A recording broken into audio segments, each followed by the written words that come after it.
Patrick, and you're at Cracking the Cash Flow Code. And my guest today is Susan Bradley. Susan is an old friend of mine. We've been friends for a long time. And we actually met at a conference and ended up going to see Second City in Chicago. And Susan and I were the only two people to stick around for the third set. And we bonded at that point with our enjoyment of comedy. But, well, we could be talking about comedy today, but we're not. We're going to talk about transitions. And we're going to start off with the transition that all business owners eventually face, which is the transition with leaving their business, which is something Susan has a lot of expertise on. She is the nation's expert on going through financial transitions. She's the founder of the Southern Money Institute. She's the founder of the Financial Transitionist Institute, and has put together an incredible amount of content in protocols for helping people go through transitions. So let's bring Susan on and we'll start the conversation. Hey, Susan, how are you today? Hey, Josh, it's always good to be with you. It's a pleasure having you. Thank So you. I'm a business owner. Let's say I own a construction company. And I'm thinking about is I need to get ready for leaving my business. And I think that, I probably want to leave in somewhere around 5 to 6 to 7 years. So when they're doing that, I know there's 4 stages of transition. Would it be useful for the business owner at that point to know what stage they're in and why they're in that stage? Yeah, of course it is. And we being the certified financial transitionists, financial planners out there, and you being one, see many parts of life through the transition lens. So we wouldn't be thinking about it too hard. We would naturally know that when someone says there's a big event in my future, I don't know exactly when or how much money is involved, but I know it's going to be a big pivot point in my life. We call that anticipation stage. And it's a time to prepare financially, but also on the human side, individually, family, how people would spend time. But most most business owners don't want to spend too much time thinking about what it's like in transition when they're 6 7 years away from the event. But there are some other things to prepare to make your best decisions along the way, because as you know, it's not just put a date on the calendar and it's done. There's a tremendous amount of process that a business owner needs to go through, hopefully with a thinking partner like you. So what might some of those processes be? Well, one of them is to set some protocols for maybe how you make your best decisions. How do you best meet with the professionals in your life? What makes you most comfortable and productive when you're receiving information, data, recommendations? How do you process that and come out with a decision that really works for you? How has that happened in the past? What do you think is going to work for you now? Do you want lots of short meetings with short bits of information and recommendations? Do you like one long meeting every some sequence every month, every whatever? Find out what patterns and what processes, how you prepare for a meeting, how you are in the meeting, what's the follow up for the meeting, where is your strength, how do you play to that, and what are the things that maybe didn't work so well for you, and how do you get your professional to support you in the areas that are kind of a struggle. So communication, meeting, information processing, get to your best game, do your A game all the way through in your preparation for retirement. One of the things I always ask business owners to do as they're going through this process is to make sure they maintain the role of the expert, meaning they know more about what they want than anybody else in that room. And they need to make sure they don't let the professionals steamroll them into making a decision which they're unhappy with and likely will now never follow through on because when it's time to pull the trigger, they just don't do that. So one of the things a lot of times business owners are a little bit intimidated, especially people in the construction world, because they often don't have college degrees, and they're convinced all these advisors in the room are smarter than them. Truth is, they're not. So we always try to help them to say, look, it's really important that you hold the expert role in here, and I'm going to be asking you whether this is what you want as we go along, especially if I see your body language turn negative. Does that make sense? Yeah, it absolutely does. And I think what you described as the norm, where most professionals have a way of working with their clients that works for the professional, and they've maybe built a whole practice around that, and they expect their clients to work the way they work. What you're talking about is flipping that and asking a client, really working with them on what is the best way for me to work with you. What can I do to set you up? And it's, I know a lot of professionals would think that that's ridiculous. It would be all over the map. That would be very inefficient. Everybody would want something different. And, I have technology I want to use. You can still use a technology, and this can actually be more efficient to let the client be, as you say, an expert in themselves and tell the professionals how they're most efficient. At the end of the day, you've got a client who has more confidence and more clarity and is on a repeatable path to making one good decision at a time. It's profoundly different. It's just, it sounds odd. It's kind of like old school last century to tell people how these meetings are going to go and how you should process information. It's very new school. And we know there's a big wave. I don't know, you know better than I do how many millions of business owners are about to sell their business in the next 5 to 10 years. This is one of the secrets of success between a business owner and their professionals. Yeah, are they? There's two parts. I mean, I love your graphic, the two sides of money, and I've sort of adopted that to what I call the two sides of business. There's the personal side, and there's the economic side, and both are important, and both have to have a lot of attention paid for in this anticipation stage. I can't tell you how many times I've had people come to me who are emotionally ready to sell their business and financially not. Meaning that I said, well, you can sell your business, but you're going to have to go back to work for somebody else. And is that something you want to do? So you have to make sure that financial need is met. And at the same time, which is even more important when you get into the sales process, is that personal side. The personal side, if you're not ready personally to leave your business, you're going to be likely going to pull the plug when you get to the stage where it's called letter of intent or due diligence. Just going to say, I'm not ready. I don't like what I see on the other side. And if you talk to people in the M&A world who sell businesses, they're going to tell you that 50, 60, 70% of the time their deals fall apart because their client's not ready at the end of the day. So I guess the big question is, what is readiness? And how does the professional understand that client's readiness? How does that client understand their own readiness to get so far down the road and pull the plug because you're not ready seems unnecessary to me. Now I may be, off in my, I'm not in the soup.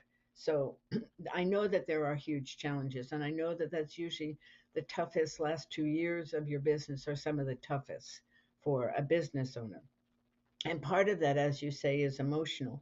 One of the other things that we do is we use a pretty simple protocol for prioritizing and sorting through all the things that need to be done. Because there really is a sense of overwhelm, because a business owner is operating their business while they're in the process of selling the business. So it's a tough time. And that combination sometimes, the brain goes offline. the brain goes into short term thinking, fear based thinking, emotions, which are never good for your long term decision making. So, one of the things we do is we do this repeated process. And this is something great to do in anticipation stage, preparing for a sale of a business or any major life event. Just be able to sit down with a professional who gets this process and do a quick brain dump. Everything that's on your mind, what should be done, what could be done, what you're afraid to do, what you don't want to do, just talk it out. Give yourself 10 minutes, 15 minutes if you need it, 2 minutes if that's all you need. But then you're looking at everything, you're writing it down. This is why you do it with a person. Someone is making notes of the main topics you're talking about, and then together you look at it and you figure out what is absolutely urgent, that is time sensitive and absolutely urgent. And that's what you do. I know this is taught all through business school. Business owners are trying to do this all the time. This, we call it a decision free zone, and we just sort everything into now that's urgent, soon that's important, not urgent, and later that we need more information, we're not going to deal with it. And what it does is, according to our neuropsych people on our faculty, is it creates a more calm mind. The brain activity is actually shifting, and it's shifting towards the part of the brain that's really built for problem solving and long-term thinking. And once you get the business owner, get a shared language with your professional on this now, soon, and later, and you both know really what those words mean, it's so easy, or easier. I can't say that it's easier. It's less challenging to stay on the urgent thing and complete it before you get pulled into all the other. There's another step which I always like business owners to do in anticipation also, which is something which I've never really heard other people advise owners to do, but I call it practice retirement. So Mm. the first stage of practice retirement is you take a week off, you don't go on vacation, you don't go do things that are special that you would not normally do. It's just that you're retired, you're no longer working, and you're going to hang around the house for a week. You can't call your office, you can't email your office, you can't contact anybody from your business. If there's a real emergency, they can contact you, but you're not allowed to contact out. And see how many days you get before you have to call, you have to check in. And most business owners I know, first time they go for the week, they can't make it. But eventually they get there. And then after we successfully do 1 week, we go to 2 weeks, and then we go to 3 weeks, and we go to 4 weeks. And if you can just live your life for 4 weeks as if you don't own your business, the phone's not ringing, your friends aren't calling, you're out of touch, you've probably made yourself mentally ready to leave your business. And this tells you whether you should even try to market it or not. Before you even look for an M&A advisor, you need to know whether you could actually emotionally leave your business. And this is, in my opinion, a pretty good test of that. I think it is. And I think frequently there are two people involved in that. Yes, There's a spouse, a yes. husband, a wife, whatever, a partner. There's two people. And that is, it's a reality and it's a complexity. And frequently they're not on the same page. They may be, yes, we want to retire, but what does that mean? What will that look like? What makes me comfortable? So sometimes you can get a whole other set of challenges on the home front in addition to what you have on the business front. And some of that shows up when you do your practice, which is a wonderful time to work through that. So if a business owner was doing the practice, like you're saying, and then you probably give them a few exercises to do now and then, like that communication exercise that I mentioned, it's a great thing to do between spouses. Forget about the professional. When we have big decisions to make, what's making you crazy? What's making you comfortable? Have a conversation about that. The other thing is something we call PMO, purpose, method, outcome, but to have a shared purpose for retirement and shared goals and hopes and dreams for it is critical to a happy retirement. It doesn't make anything perfect. So when they're practicing, having conversations about what it really means, these are kind of life conversations. I don't mean to make it into a couples retreat, but these are very productive habits to get into for a couple to be able to talk about. So when you get there to that final stage of selling the business, you're not walking into another set of complexities that you really wish somehow they would just go away and you'd all of a sudden be happy. So you can prepare emotionally and financially all through this practice stage that you're talking about. It's beautiful. Yeah, and you also must, which I'm glad you brought that up, Susan, you must include your significant other, assuming you have a significant other, because the truth is you've been working 60 hours a week as a business owner, and your significant other has established a life outside of you. And now you're going to come crashing in on their life, and there might be some negative feelings about that. Yeah, and also expectations. I remember working with a business owner, and he was going through this process. He was selling international kind of thing, and his wife was meeting with architects for building the new retirement home in the ideal location, and wanted his time on all these decisions. You know how intense that can be, and it was driving him nuts, and it was showing up in the meetings with his professionals. And finally, the message came home: honey, cool it. My guys can't get me to think. Please, we can do this after. And it was interesting. That was in 2008, and the market crashed. The deal went through, and then he got to buy his business back, and then they met with the architects and they got this big beautiful house at the bottom of the market, so everything worked out for them. But she was ahead of him in the next stage of living, and it was not working well. It was creating tensions that they had never had before.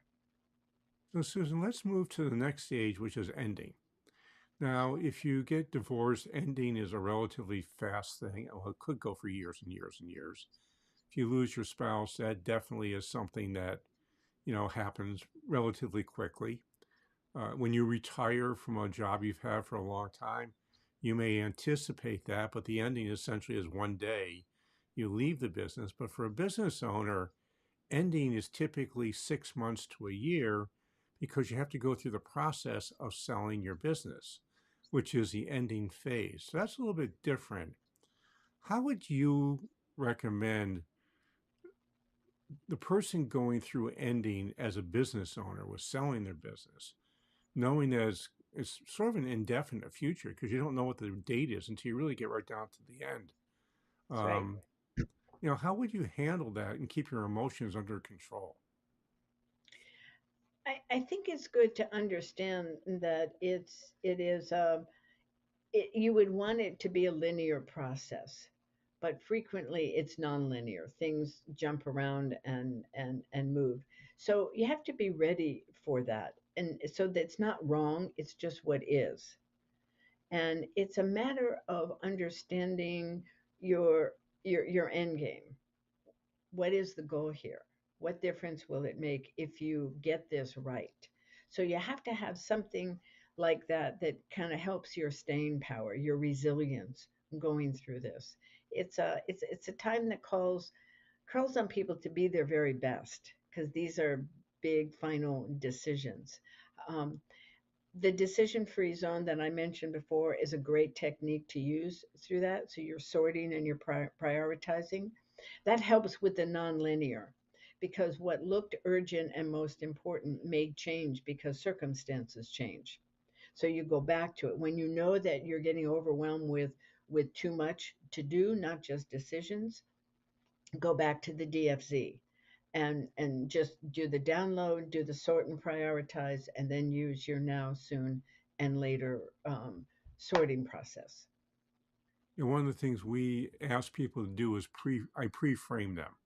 which means I will sit down and I have a conversation saying, okay, we're going into the sales process. Let me explain what happens and what you're Mm. likely to feel and what will likely to happen from the other side, depending on who the buyer is, because different buyers have different sort of personalities and how they go about it. And I have found that by pre-framing, when it happens, the selling owner can say, oh yeah, Josh talked to me about that. I mean, I can't tell you how many times that happens when I go through the sales process. And if I find that they're not willing to go through the stuff that they're going to have to go through, I just say, gee, we're not ready to sell the business yet. And if you really want to sell it, or you might want to think about transferring the business to your kids or your managers because a third party sales process is tough. So we get to have a conversation about what is, again, going back to purpose, method, and outcome, what is your purpose for doing this? And is the method one that you're willing to live with?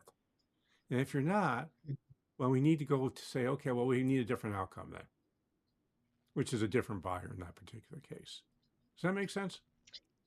Yeah, it does. And I know that that can be disconcerting if you think there's a lump sum of money at the end of your business that's going to make everything right, and you have to step back from that. It's a tough thing.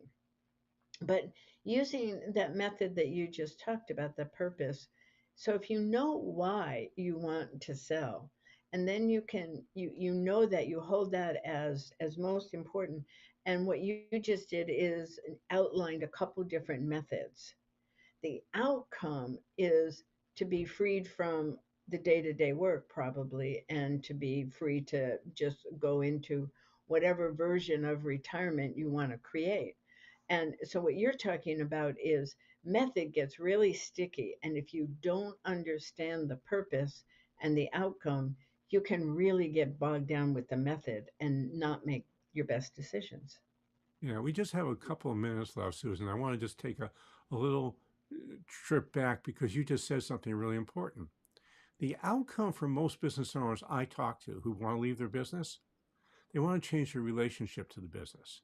Sometimes it's leaving, but if they can get themselves out of the day to day, and I've had this happen to me dozens of times, they no longer want to sell the business because now the pain has gone away. So this is where another transition comes in. And unfortunately, we don't have time to delve into it. But the biggest transition I think business owners actually ever go through is learning how to delegate, which makes them operationally free from their business.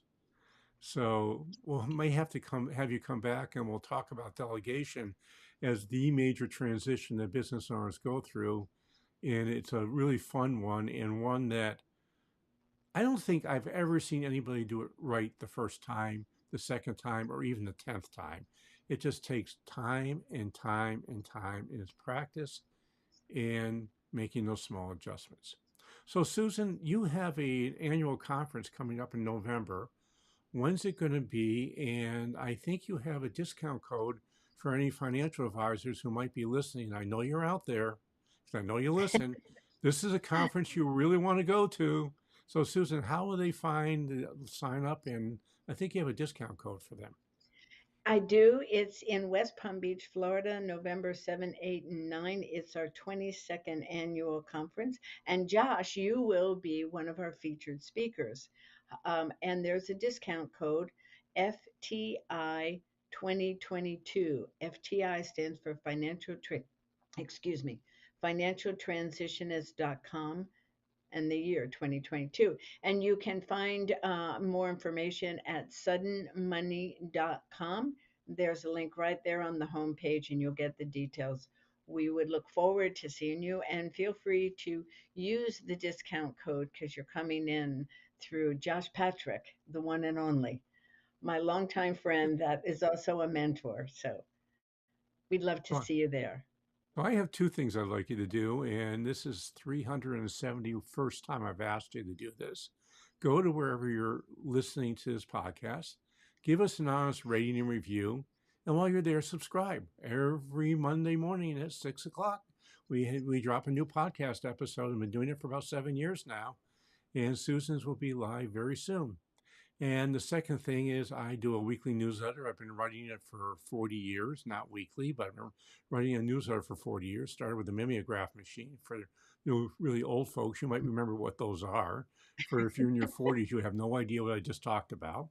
But it's really easy to get our newsletter. Every Tuesday morning at 9 o'clock, it drops. East Coast time. And you go to www.sustainablebusiness.co. That's .co, not .com. That's www.sustainablebusiness.co/newsletter. Put in your first name and your email address, and you're on the list. So this is Josh Patrick. We've been with Susan Bradley. You're at Cracking the Cash Flow Code.